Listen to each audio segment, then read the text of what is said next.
Good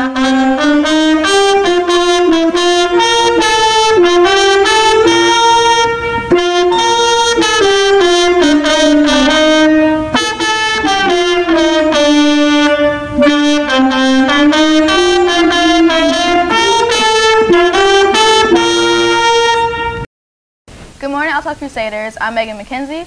And I'm Miles Wilhelm, and welcome to CBN. Today we'll be discussing club sports and upcoming Crusader events. That sounds great, but first let's take it to Boyd for our upcoming events. Thank you guys, and now for some upcoming events. This week, Elliots is putting on their production of Fiddler on the Roof. The first show begins on April 5th at 7:30, the second show begins on April 6th at 8, and the third show on Sunday begins at 2. Ticket prices start at $5 and students get in for free. Varsity Baseball plays Valmeyer at their home stadium on April 6th. Varsity Softball also plays that Saturday. They have a doubleheader against Marquette and Steelville. Boys Track and Field has a meet on April 6th at Belleville West. Varsity Girls Soccer plays Quincy Notre Dame at 12 p.m. on Saturday, April 6th. Boys Volleyball plays here at Elliots against Metro East Lutheran High on April 8th. Girls Track and Field has a meet the next day on April 9th at 3. And lastly, Boys Tennis plays here at Elliots against Waterloo on April 10th. That's all the upcoming events this week. Back to you guys in the studio. Should minimum wage be lowered or kept the same? Let's take it to Thomas and Jerion to hear what their opinions are on this matter. Thanks, guys. Today's editorial will be over whether minimum wage should be raised or kept the same. What do you think about that, Jerion? Well, to be honest with you, like, minimum wage, it should be higher because a lot of people that gets paid, it don't be a lot to support their families and stuff, especially for people that work at low income jobs. Like, it's not really good to like help their families, feed their families. So how do you think about this? I mean, what is your opinion about this situation? So, personally, I think that if minimum wage gets changed to $15 like the people are asking for, it could cause pretty damaging economical crises. More specifically, more people could be jobless. You know, employers have to pay that $15, but they might not be able to afford it because $15 an hour is a 50% raise for everybody. And that just gets expensive. You have to lay off your employees. That also means that teens, who are trying to pay for their car, maybe pay for college, they have less skilled, they don't have that big of a resume. They're not able to get those jobs either because why would you hire a teen and pay them $50 an hour when you could hire somebody else who is more qualified and, get your money's worth. It would also increase the price of food. Say, for example, McDonald's had a $1 burger. It'd have to go up to $2 because, you have to compensate for that extra $5. And while $5 doesn't look like that much, in the end, that's millions of workers, and that's millions of dollars, and that just all adds up in the end. Yeah, I agree with your point also because that can increase the prices between the products that they sell at their establishment. But I believe still that it's very hard for like mothers or who have kids or somebody who has families, that don't have enough pay to either pay their bills or don't even have enough to feed their family. So it's either or. It's either the same or not the same, but still it's similarities and it's non-similarities between this pros and cons issue between it should be higher or lower. But I agree with your point, but it's real hard for even people that don't even have good jobs out here that's working at either the Dollar Tree or McDonald's because it's not really, it's a business, but they don't get paid a lot. So especially like if you work for a CEO company or something that's like a like in a corporation or something, and you're like like an intern, interns don't get paid a lot. They in the beginning they building on with their pay because this is their first time getting know the job. So in a couple of years, then they'll be able to be where corporate and stuff is at, where they'll be getting a lot of pay of their money. So yeah, it's real hard for a lot of people who have that type of, that's trying to survive with that type of pay that they're getting. But yeah, I absolutely agree with your point. And I agree with your point as well that, people with families, they got to feed their families. And they might not be able to get those jobs that will be able to support their families. So they'll have to go to a minimum wage job. But I think that the $15 is a bit too drastic. It should be maybe $11, $12. And I know that $1, $2 difference doesn't sound like a lot, but in the end, the $1, $2 costs a lot for the company, and it helps the family out a bit more. Yeah. So, yeah. Absolutely. All right, guys. back to you guys in the studio. These are some very interesting opinions. Make sure you leave your thoughts down below in the comment section. On Monday, we'll have a chili cheese dog. And on Tuesday, we'll have a chicken parmesan with spaghetti. Thursday, we have a brand new popcorn and pretzel basket. On Thursday, we'll have a chicken and cheese hot griller. And on Friday, we'll have grilled cheese and tomato soup. Thanks, Lucas. Those look like some yummy options for lunch this week. Now we're going to hand off to Darius to get an inside scoop from our Student of the Week. Hi guys, I'm here with Student of the Week, Reagan Jones. Ray, can you tell me a little bit about yourself? I'm a junior at Althoff. I attended a Catholic grade school and I do gymnastics. Alright. Can you tell me a little bit about your gymnastics, like some of your achievements or biggest goals that you have for yourself? This year my biggest goal is to go to nationals because I qualified for regionals and hopefully win regionals. Alright. Are you going to use any of the Student of the Week prizes, I should say, which is the Tavern on Main discount and the parking pass? Yes. Which one? Both of them? Both of them. Alright. Do you have any favorite teacher at Althoff that you would like to shout out? I'll give a shout out to Miss Gunlock. Can you tell me why? Or just shout out Miss Gunlock? Because I really like Miss Gunlock. Alright, well, shout out Miss Gunlock. And thank you for your time, and thanks to you guys in the studio. We have some amazing teachers here at Althoff Catholic. Jet Reinhardt is going to be interviewing teacher Mr. Campbell, who is also an assistant track and football coach here at Althoff. Now I'm here with Teacher of the Week, Mr. Campbell. What are the classes you teach here at Althoff Catholic? I teach honors geography, regular geography, and accelerated geography, all three levels, again, of U.S. Civics, and then Psych 1 and Psych 2. Are you coached any sports teams here at Althoff? Yes, I am the varsity offensive line coach for the football team, and also I am the throwing coach for the boys and girls. How long have you been teaching here at Althoff? This is my 5th year. Is this your first teaching job, or have you taught somewhere else? This is my first full-time teaching job, but before that I was a substitute for District 201. Since you teach freshman geography, what is your favorite thing to teach in that class? The cultures from around the world are definitely my favorite part of it. I think it's a little bit more intriguing than just kind of going map quizzes. I would think you would agree. And that's probably my highlight. You seem to be the tallest teacher here at Althoff.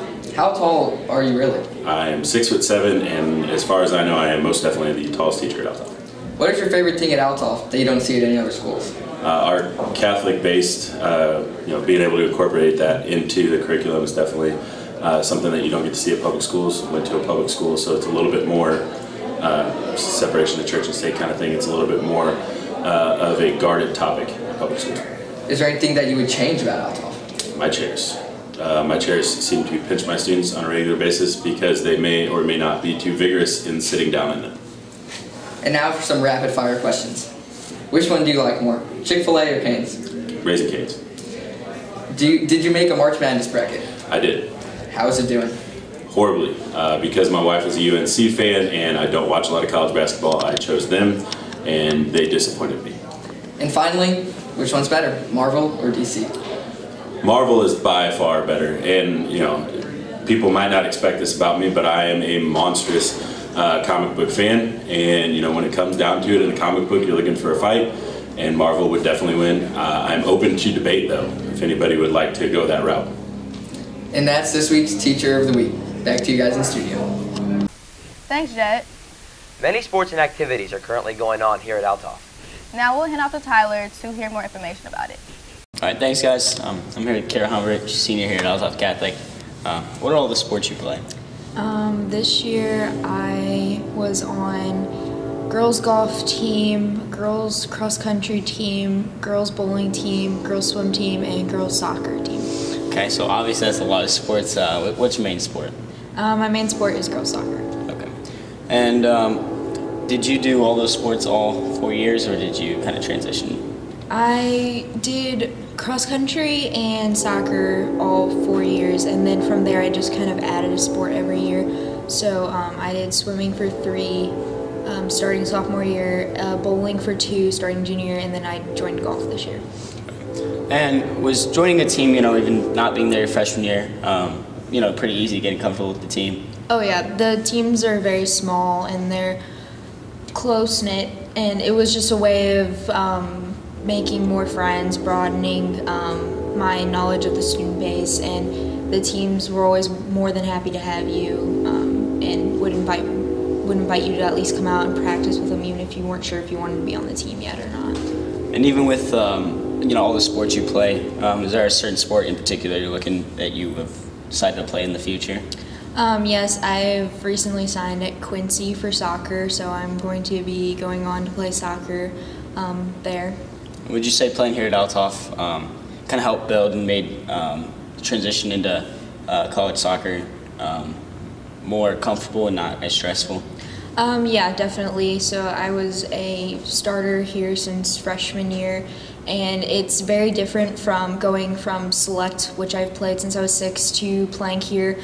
Just the different girls on your team that you're not used to, because we all come from different clubs or different backgrounds.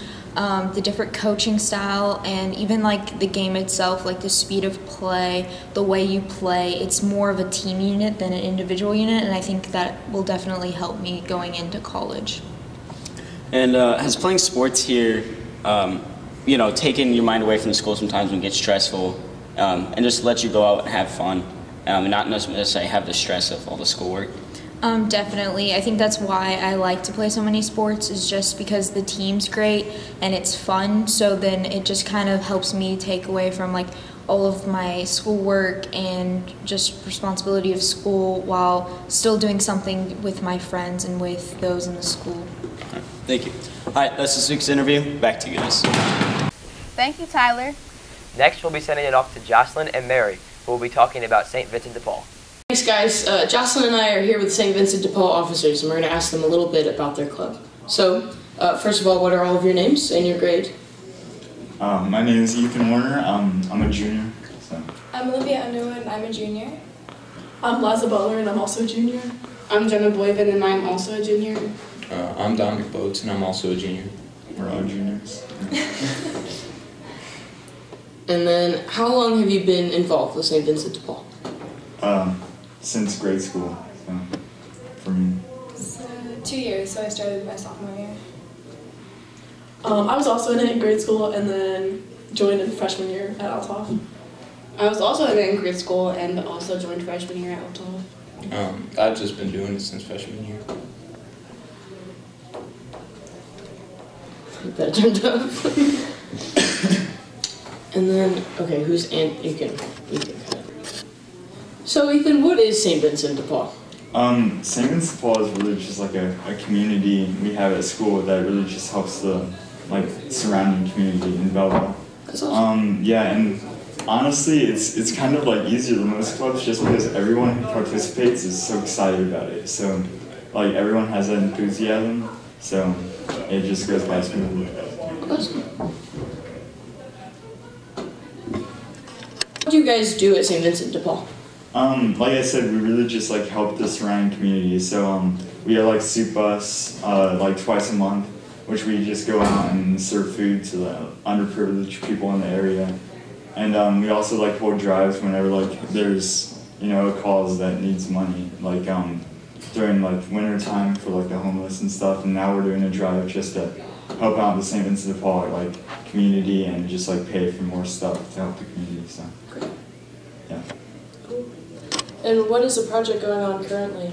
Yeah, so every first hour classroom right now has a 2-liter soda bottle, and the goal is to bring in as many coins as you have. And if you bring in a $1 bill, then you can put in a different class's bottle, and it'll subtract from their points. So it's like a kind of a competition between the classes. I like that. I like that a lot. Why are you guys involved? Well, the reason why I personally got involved is because, like, I wanted to start giving back to the community, and at this age, it's kind of hard to find, you know, not necessarily have the courage, but to just go out by yourself. So it's really cool having, like, a group to where you can really help the poor, and as Ethan was saying, like, the underprivileged. And also because it's so rewarding doing that. And, like, especially during Soup Bus, you get to see everyone's smiling faces, and it's super rewarding. Olivia, what is your favorite project or service you've done and why? Definitely Soup Bus. Every 2 days out of every month we go out to different neighborhoods and serve the community, and a lot of times it's kids coming home from school or things like that, and just being able to interact with people and connect with those who live such a different life than your own it's like an undescribable kind of experience that we get to have. And then, last but not least, when are your meetings and why should people join? So our meetings, we usually have a meeting about once a month, and St. Vincent de Paul is a really good club to join if you're like really looking to give back to the community, or you just want to get more involved around school, because it's a super rewarding club and you get to have a lot of opportunities you might not in other clubs. Alright, thank you guys so much. This has been our questions with St. Vincent de Paul. If you have any questions, leave them in the comments below. Back to the anchors in the studio. Now we're going to see Two Lunch do a Q&A from Elliot. About, so I'm going to ask him a few questions. So what is the best/worst practical joke that has ever been played on you? Well, my dad one day came home from work and he's like, "Hey, I bought a new truck." Well, he rolled up in front of my house with a 2018 Ram 2500 with a Cummins. Turns out he didn't buy that truck, it was my neighbor's, and I was very disappointed. What is the most amazing thing that has ever happened, like story that you have? Well, I was at a Dodgers playoff game with the Cardinals, and I was sitting on the third base line, and we got the third base lounge, and Magic Johnson owns the Dodgers. So he was using that third base lounge, so I was in there, and I was going to the bathroom, and then he walks in behind me, and he starts going pee in the stall next to me. So then as I'm walking out, washing my hands, some guy asked him, he's like, "Hey Magic, who's better, you or Larry?" At the time, I didn't know a lick about basketball, so I knew who Larry was. Turns out he was talking about Larry Bird. Magic was like, "I don't know. It's a good question." But anyway, as I get out of there, and we're standing like near the nachos where they give them out, and then my mom's like, "Okay, you can go stand by him." So I'm standing by him. He's like 3 feet taller than me, and I smile, my face is all red, and he goes, poses for a picture with me, and that's pretty cool. Yeah. What is your favorite place that you've ever traveled? The Florida Keys with sea base with the Boy Scouts. That's pretty cool. Saw some coral reefs and some fishes. All right, thank you. Oh, you're welcome. What brand are you most loyal to? I have to say the brand I'm most loyal to has to be Under Armour. Why? They make quality goods, and this. What is the video game that you spent the most hours playing? I've spent countless hours playing Minecraft. What is the most expensive thing that you've ever broken, and what's your story on it? Well, one day I was playing catch with my friend, and baseball. Yeah. And I overthrew the ball and hit my brother's truck, and I put a dent in it. Thank you. Yeah. Thank you. Thanks, Elliot. Those are some very interesting questions. Now we will hear about the virtue of the week, which is considerate. On to Drew. I'm Drew Sursa, and today I'll be doing the virtue of the week. The virtue of the week this week is considerate. This is the strength to be sympathetic and thoughtful regard for the needs of others. Being considerate requires that we think of others before ourselves. If every person on our team is always considerate of one another, we will enjoy being around one another way more. It is very important to be considerate to others for many reasons. One reason is that it makes people feel loved and respected. You never know what someone is going through, and being considerate towards others may help them feel better. Another reason being considerate to others is that it can start friendships. If you're being considerate to people you don't know, it can help you know them better. This could start a new friendship. Some ways to be considerate to others is to put yourself in their shoes. If you know how you would like to be treated, so you got to treat other people that way as well. And you can also anticipate what people are going to do. If you anticipate what they're going to do, by that I mean is like if you have someone's having a bad day or something like that, then you're going to want to do something for them that's going to make it that day better for them. Kind of anticipate what's going to happen. And that's the virtue of the week this week. Consider it. Now back to you guys. Thanks, Drew. Now we will hear about the world news. Morgan, on to you. Thanks, guys. April 1st, Democrats have requested a subpoena for a full Mueller report. The report is about 400 pages long, and they requested the unedited version. Also, for some world news, the crash of Ethiopian Airlines flight ET-302 on March 10th killed 157 passengers. And also science news, research that has been kept secret for years that captured a fossilized snapshot of the day nearly 66 million years ago when an asteroid hit the Earth. Leaders of Illinois Catholic Church denounced a package of reproductive health care bills in the General Assembly, calling them dangerous and mounting challenges to human dignity. Last thing, LA rapper and activist Nipsey Hussle was gunned down Saturday. Rest in peace. That's all for world news. Megan, back to you. Thanks, Morgan, for catching us up with what's going on in the world. That wraps up our broadcast today. Let us know below what you would like to hear more about. And be sure to follow us on our social media. Our Instagram is Altov Catholic. Our Twitter is Altov Catholic. And our Facebook is Altov Catholic.